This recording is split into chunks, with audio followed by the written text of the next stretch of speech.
you are in a situationship right now, there are rules to this, okay? There are rules when you get into one. So you know that if you fall in love first, you broke the rule. Ganun talaga yon. So you cannot catch feelings for someone who does not want to be committed to you, who does not want to, ayaw kang juwain. People often get uneasy entering unfiltered conversations, but you have nothing to be afraid of. A safe, genuine space where you can be there and just be you. Join me as we untangled some of the most guarded stories, uncomfortable topics, and inevitable truths about life. Let's talk bare topics and bold conversations here at Bare It All Podcast with Danny Barreto. Always remember, guys, when you get into situationships, you have to both agree that you are in a situationship. Hindi pwedeng may mga tao din papasa sa situationship kasi matagal na nilang gusto yung tao. And that's the closest thing they can get to a relationship with a person. That is more painful. Because you would always think that ito na lang kami. So ito na lang yung tatanggapin ko. Kasi kung hindi ko to kukunin, wala. That person is not gonna be anybody to me. So I'll just settle for whatever it is so I could just be with that person. Mas masakit yun. Stop putting yourself in positions na ikaw ang talo. 'Di ba? Ikaw na nga tong nagmamahal ng totoo dun sa tao. Ikaw patalo. 'Di ba? Parang for me, again, guys, if you're in situationships, if you feel that you're falling in love, leave. Leave. Because if you still continue on, you're gonna expect things from a person that literally, technically has no feelings for you. So, chances are you're going to keep expecting and getting mad at the person and like, ang dami mong gustong gawin niya na hindi naman niya magagawa para sa'yo. Kasi nga, ang usapan, no strings attached. Yeah. Ako kasi, I'm a soldier of love ako eh. I believe in love. Love will always win. Oh God. So for the people in situationships na let's say, of course, you get to know din naman yung ka-situationship mo, diba? And let's say you both start seeing good things in each other. So what can people do to get out of that situationship to progress into a relationship? But that's the thing with situationships. It's supposed to be, dapat madali ka to get out of it. So that's the whole purpose of situationship. Hindi siya dapat ganun ka. Ayun nga. It's not a breakup. So, you should just, this is done, we're good, bye. No, so what I'm saying is like, let's say, yun nga, compatible sila pero situationship. What can they do to get to the next level na maging perfectly defined relationship na yung thing nila? Hindi na situationship yun. Yan nga. So kung mapupunta Yeah. na doon, How swerte can ka. how can you work towards Swerte that? ka. If you Ganun were ang in mangyayari. if you were in a position and make a situationship, what are the steps you can take to make it? I think the first you Yeah. should do is tell the person first. Kasi one will eventually fall in love, di ba? If tumagal. Kaya nga ang situationships, short term yan eh. Kasi pag pinatagal mo yan, may feelings involved na talaga yan. So, kung nauna ka, sabihin mo na. Like, hey, I'm catching feelings, I ganito, ganyan. If the feeling is reciprocated, then there, you start the conversation there. Like, okay, so, what do we do next? Should we go on a proper date? Should we like Meet your parents or something? no, you meet your parents latter part na yun. But basically, you take that small steps into making your situationship into a dating phase and then eventually you turn it into a relationship. Gets. Basically, you're gonna start again. Because you started in a very tricky situation that you guys agreed to no strings attached. So, when you agree to start dating someone, then you agree that okay, this is exclusive already. We're not gonna see we're not gonna see other people anymore. Maybe we can start going on dates in public. Ang situationships kasi minsan hindi kayo nasa public.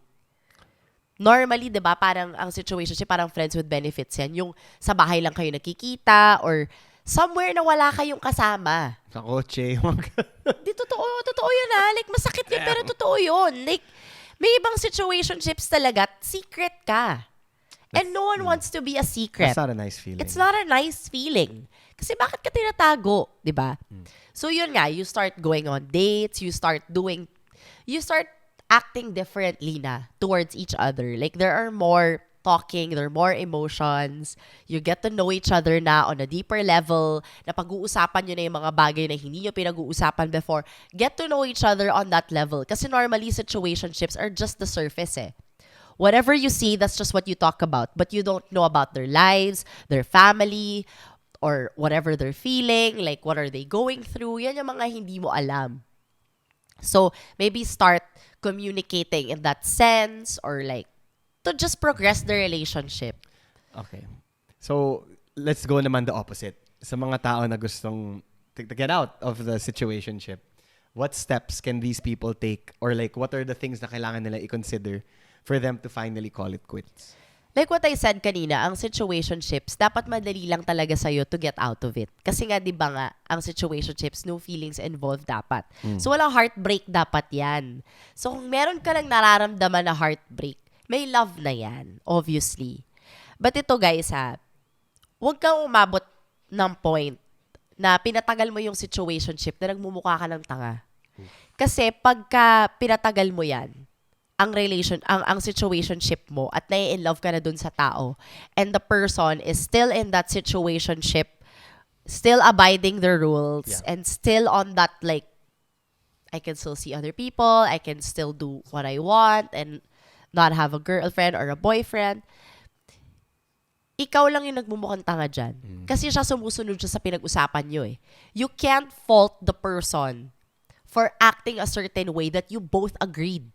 Kung pareho kayo nag-agree na ganun lang yung relationship nyo or ganun lang yung magiging treatment nyo sa isa't isa, hindi mo siya pwedeng tawaging gago, manloloko. You can't basically say anything bad about him. You cannot say anything bad about the person. Because, kasi yun yung in-agree nyo in the first place. Ikaw ang na-in love eh. No, it's like saying you're passing accountability sa kanya. Like let's say guy, like as a person, let's say your friend was telling you, gago siya, bebe. Then what will you say?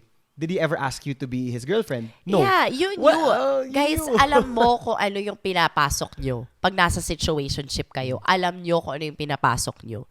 So kung kayo ang na-in love, alam nyo kayo ang dehado. And if it doesn't diba? feel like a relationship, that's because it isn't a relationship. Yes. Diba? So you can expect a person to fall in love when you do. So, kung ikaw ang naunang ma-in love, hindi mo ina-expect dapat na ma-in love din siya sa inyo. Kasi chances are, pwedeng ikaw lang ang na-in love. Siya, okay na siya dun sa situation nyo. Diba? He or she doesn't want to complicate it. There are people that are like that, ha? And that's also not wrong. Because there was an agreement in the first place that this is what it is. Yep. So, if you fall in love, dehado ka talaga. So, if you do not want to be in a situationship anymore because na-in-love ka na doon sa tao,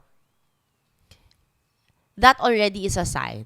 You have to leave. You have to already end the situationship because it's just gonna get worse from there. You're lucky if you express your... Ako before you get out of a situationship, sabihin mo muna doon sa tao kung bakit, why are you leaving?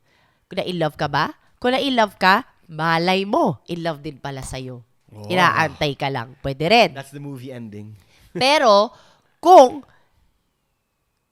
sinabi mo sa kanya na in love ka at sinabi niya na, I'm sorry, I'm really not ready, that's your sign. Movie ending din yun. Oo, alis ka na doon.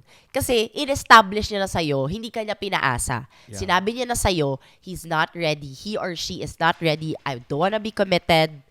Ito lang. This is just hanggang dito lang. It's like kung klaro naman talaga siya na... Kung klinaro niya yun sa'yo, like, upon telling him or telling her na in love ka sa kanya, that's your sign. Or consistently niya, like let's say every other week sinasabi niya yun, wag kang umasa na in love rin siya sa'yo kasi he wouldn't be repeating it, diba? Huwag mong pipilitin yung sarili mo to stay in a situationship just because that's all you're gonna have of the person.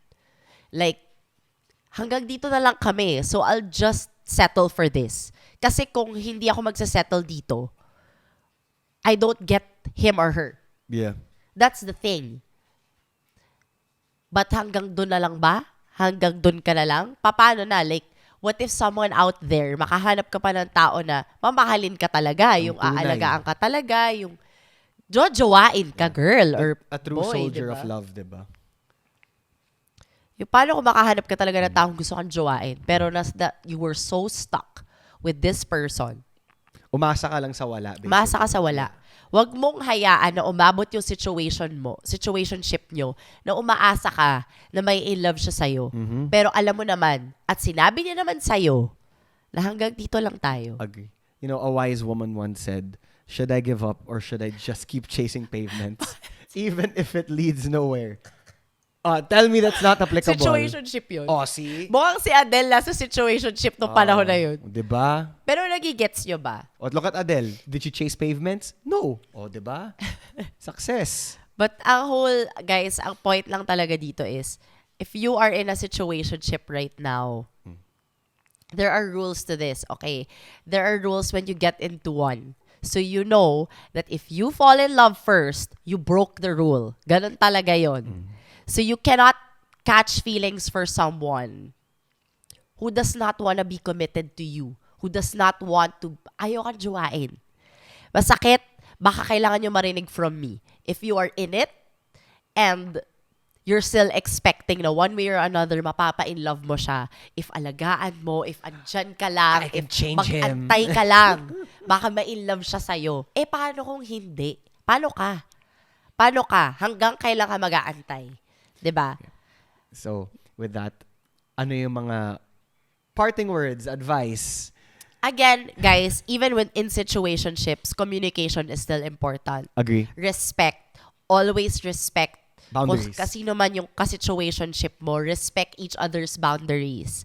So, if ito lang ang boundary ng bawat isa, respetuhin nyo yun. If you cross that boundary, that's not a situationship anymore. You're crossing a different territory. That's where it becomes messy.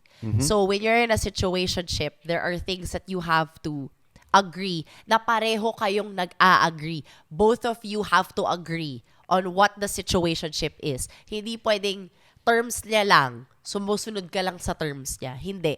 You're supposed to be comfortable with it too. Because if not, may dehado sa isa sa inyo and chances are ikaw yun. Yup. There's always one winner and there's always one loser when it comes to that. And I mean, like, pag matagal talaga ha, and like, obviously, one will fall in love first. Yeah. So, I guess, like, Pero meron din na they're So- okay with it. Like, situationship works for them. My God, kudos to you. Ibig sabihin talagang nakahanap ka ng tao na you share, Compatible kayo. compatible kayo. Baka nga bagay pa kayo eh. Baka nga dapat mag-end up kayo together. The fact na nasa same wavelength kayo. yup. Baka wake up call din sa'yo yun na yung hinahanap mong jowa. Diba? True. So, you'll never really know, but I think the best advice I can give you is if you're in a situationship is manage your expectations. Don't expect girlfriend and boyfriend things from someone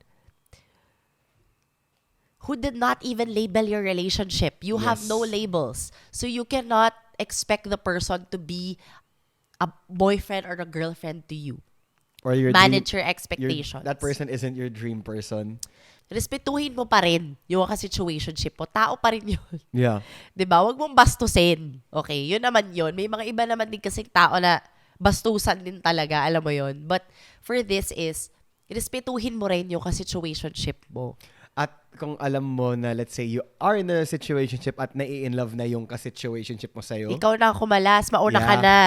Mauna ka nang magsabi sa kanya. Like, dun mo na siya kausapin. Yeah. Like, Or let's parang say, naiiba na yung dynamic natin ah. or let's say, for example, yung ka-situationship mo, umamin sa'yo na, I love you or something, at you say na parang, I don't feel the same way, but you're still stringing her on. Oo, ikaw na may mali doon. Ikaw na may mali doon. Gago ka na talaga nun pag ginagawa mo yun. Kung alam mo na masasaktan mo na yung tao, You're aware. kahit you like the dynamic, you like the person, yung ka-situationship mo na, in a sense na, gusto mo yung dynamic nyo, it works. But if you know that it's gonna hurt the person more to be in it, you have to part ways with the person. Yeah, they're probably dying inside. So, Ayaw mong ganon. Guys, please, sa mga taong nakakatulog dyan ng mahimbing at alam nilang nakakasakit sila ng tao, utang na loob, sana bahutin ka, Char. sana Mayos-ayos ka naman, okay? sana makramps ka habang tulog ka. Mayos-ayos ka naman, wag kang ganon. At saka din sa mga nasa situationship na nagpapaasa pero hindi yun naman talaga jojowain. tutuktuhan ko kayo. Huwag kayo ganun, okay? Don't ever make a person feel that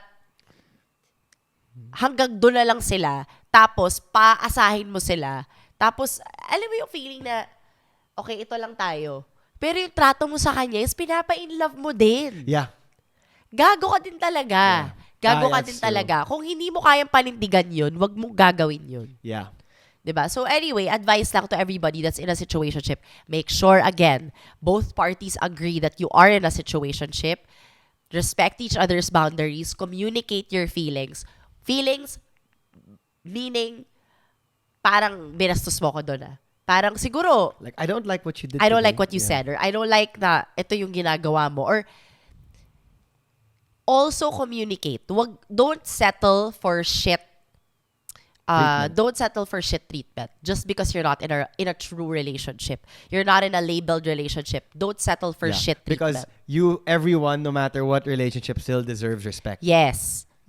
So Tao when you din yan. feel that you're in a situationship na hindi ka na nire-respeto ng tao, please, by all means, Bye-bye. alisan mo na yan. Kasi dapat nire-respeto ka pa rin yan. Kahit ano pang level ng relasyon nyo, dapat nire-respeto ka yan. And communicate always by, if you catch feelings first, do not prolong it. Do not prolong it. I suggest end it. Because sometimes there is a success rate with situationships that yes, you do end up together, but there are also times that you don't. So don't put yourself in a position na baka ma-miss mo yung chance to actually be with someone who's willing to Treat you right. treat you right and give you that relationship that you deserve. Huwag ka matakot mawala yung mga tao na walang feelings para sa'yo. Agree. Masakit pakinggan yun, alam ko. Pero, if you're afraid to lose them and they're not afraid to lose you, that says a lot. True. So, that's it. That's just my parting words. First and foremost, I want to thank everyone who likes, subscribe, watches, comments, shares the podcast, because as the days go by, we come across more of you beautiful people in person, especially sa kanya, sharing their own insights and like the podcast they like the most. So yeah, we want to thank you then, because of course, when you approach her or me and you bring up the podcast, it means a lot kasi we know people are listening, and of course, we just want to help. Yeah, and we're nearing the end of season 1, but again, we are coming back for season 2, and it's gonna be a lot more fun and a lot more interesting because we're going to dive deep on other experiences and lives of other people. Yeah, with for special season 2, with guests. special guests as well. So just stick around because it's gonna get better and Yes, interesting. sir. So anyway, that's our topic for today. I hope na meron kayo na pick up sa situationship topic natin today, or nakatulong man kami if nasa crisis kayo ngayon. Oh, namulat yung mga mata niyo. Sana namulat ang mga mata nyo. Sana may mga natauhan. At yes. Thank you guys for listening and for watching our episode for today. And we'll Yes, see you sir. guys on the next one. Bye. Bye.